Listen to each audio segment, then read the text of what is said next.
Hi everyone, I'm Kieran from 81 Vintage and welcome back to my channel. In today's video we're going to be taking an old stool that I got on the side of the road and turning it into a super cute little milking stool.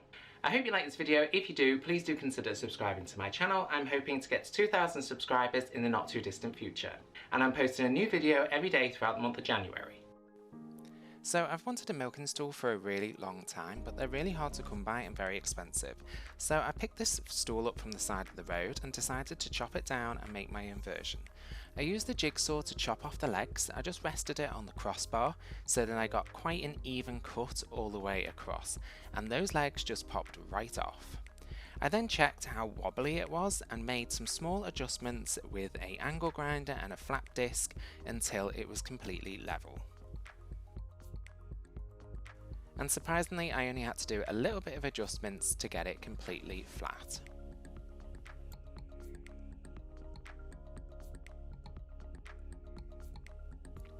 And of course, I saved those legs for a future project. I know exactly what I'm going to be doing with them. I gave the legs a little bit of a sand over with the orbital sander just to smooth off any rough cuts from the jigsaw. And this is its new size. Then it was inside to mix up some FurniPaint in a green colour. I was torn between painting it black or green, but thought the pop of colour would work really well where I was planning to put it. I wanted to go for more of a chippy, distressed finish on this piece, so I mixed up a weaker version of the paint in a 2-to-1 mix. So 2 parts paint to 1 part water. When you mix up more water in the paint, it does make it more likely to chip and distress. And you'll see what effects I managed to get shortly. I mixed it up until it was a smooth consistency, and then I gave the piece a good paint.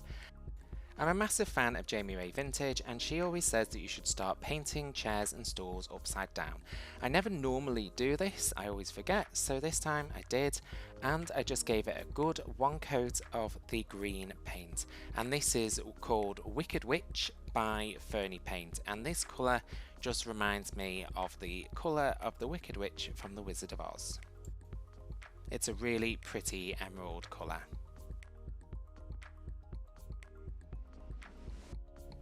Because this piece was raw wood, it took the paint really well, and it only took 1 coat. FurniPaint is highly pigmented, so it really does cover very well on darker surfaces, and this went straight on.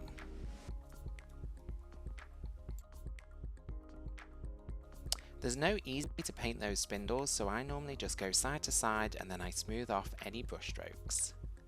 And on the top I just applied a good amount of paint, and I'm really struggling for paintbrushes at the moment. I need to have a wash of them. I gave the FurniPaint a good helping hand to dry with the heat gun. This can help the paint chip and to crackle, and on this one I got a much more alligator effect. FurniPaint is like a milk paint, so it's completely unpredictable, but it does give you that age-old appearance. Also, as it dries, it can appear a little bit uneven, but when you apply a top coat, that colour levels out. I then began to sand the top with some sandpaper just to see what type of effect I would get, and it did create this alligator effect, which is where the paint sort of crackles but doesn't go all the way through to the natural wood. It just creates the age-old texture.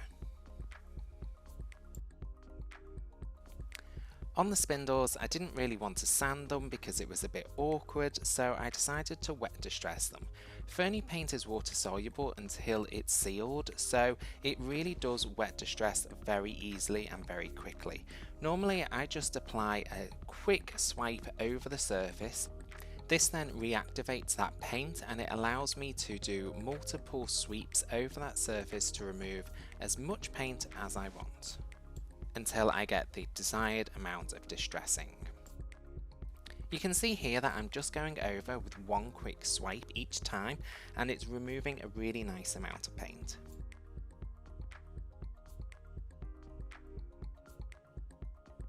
and then it was time to seal it, and I decided to use a liquid top coat on this one. Because we've just had marble tiles installed in the hallway, I didn't want any wax or anything that could affect the grout, so I thought a liquid top coat would be the best. Because the liquid top coat is a liquid, it can reactivate the paint, so you want to work quickly and just apply very swift motions over the area and do multiple thin coats. Once you've initially sealed it, you can apply heavier coats if you want, but that initial won't work quickly, so you don't reactivate the paint. And this is how it came out. I think it looks super sweet sitting at the bottom of the stairs, and I think the colour green is a really great addition to the space. I really like how it came out, and it's also super functional for putting on shoes near the front door. This has a super nice amount of distressing and looks really vintage and original. And I'll show you it in action with me putting my shoes on. But just so you know, this was filmed exclusively for you, and I didn't go out with my desert shoes, my jogging pants, my granny cardie and my bobble hat. I hope you like how this project came out. Do let me know down in the comments below what you think and what you think to the colour Wicked Witch by FurniPaint. Is it a yay or an A? Also, don't forget to hit that subscribe button. I'm posting a new video every day throughout the month of January, and I'm hoping to get to that 2,000 subscribers mark in the not too distant future. Thanks for watching, and I'll catch you on the next one.